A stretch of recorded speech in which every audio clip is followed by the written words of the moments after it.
দেশকে ধ্বংসস্তূপ থেকে টেনে তোলাই বিএনপির নতুন চ্যালেঞ্জ।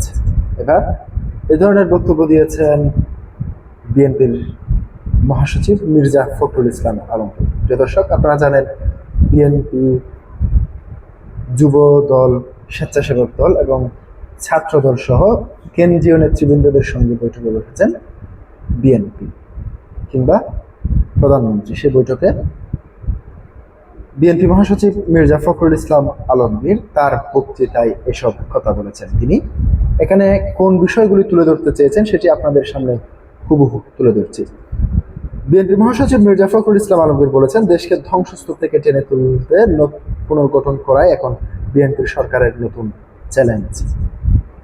শনিবার 9 মে রাজধানীর কৃষিবিদ ইনস্টিটিউশন বিএনপির যুবদল, স্বেচ্ছাসেবক দল ও ছাত্র দলের জেলা নেতাদের সঙ্গে মত বিনিময়ের সভায় তিনি এসব কথা বলেন। মির্জা ফখরুল বলেন, আপনার বড় রকমের যুদ্ধ শেষ করে এসেছেন। সেই যুদ্ধ হচ্ছে দেশের মানুষকে রক্ষা করার, দেশকে রক্ষা করার এবং গণতন্ত্রকে রক্ষা করার। সেই যুদ্ধে আমরা জয়ী হয়েছি। সংসদে আপনারা সংখ্যাগরিষ্ঠতা লাভ করেছি। আমরা সরকার গঠন করতে সক্ষম হয়েছি আমাদের নেতা তারেক রহমানের নেতৃত্বে।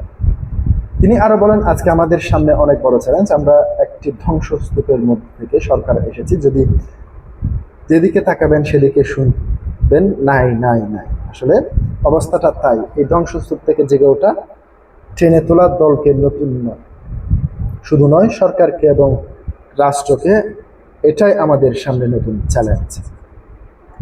বিএনপি মহাসচিব বলেন, এই চ্যালেঞ্জ মোকাবেলায় হচ্ছে আমাদের মূল লক্ষ্য। আমরা অত্যন্ত আত্মবিশ্বাসী যে আমাদের নেতা তারেক রহমান, যিনি নির্বাসনে থেকেও আমাদেরকে নেতৃত্ব দিয়েছেন, দেশের সফল একটি অভ্যুত্থান ঘটিয়েছেন এবং একই সঙ্গে সফল নির্বাচন জয়ের মধ্যে সরকারে এসেছেন। তিনি দলের নেতাকর্মীদের উদ্দেশ্যে বলেন, আপনাদের কাছে বিনীত অনুরোধ থাকবে যে আপনারা তার এই নেতৃত্ব, দলের নেতাকর্মীদের আত্মত্যাগ সব স্মরণ করে দলকে আরো সুসংগঠিত করুন। তৃণমূল পর্যায়ে সব মানুষের কাছে আমাদের দলের যে কাজগুলো হচ্ছে সেগুলো পৌঁছে দেয় এবং এটি যোগসূত্র করি। এর আগে সকাল 11:15টায় ফার্মগেটে কৃষিবিদ ইনস্টিটিউশনে অনুষ্ঠিত এই মতবিনিময় সভায় প্রধান অতিথি হিসেবে বক্তব্য রাখেন দলের চেয়ারম্যান এবং প্রধানমন্ত্রী তারেক রহমান। দলের সিনিয়র যুগ্ম মহাসচিব রুহুল কবির রিজভী আমাদের সভাপতিত্বে সভায় বিএনপির স্থায়ী কমিটির সদস্য ডক্টর খন্দকার মোশাররফ হোসেন, আব্দুল মঈন খান, আমির খসরু মাহমুদ চৌধুরী, সালাউদ্দিন আহমেদ, ইকবাল হাসান মাহমুদ টুকু এবং সেলিনা রহমান, ডাক্তার জাহিদ হোসেন উপস্থিত ছিলেন। প্রিয় দর্শক, আজকে পর্যন্তই। আসসালামু আলাইকুম।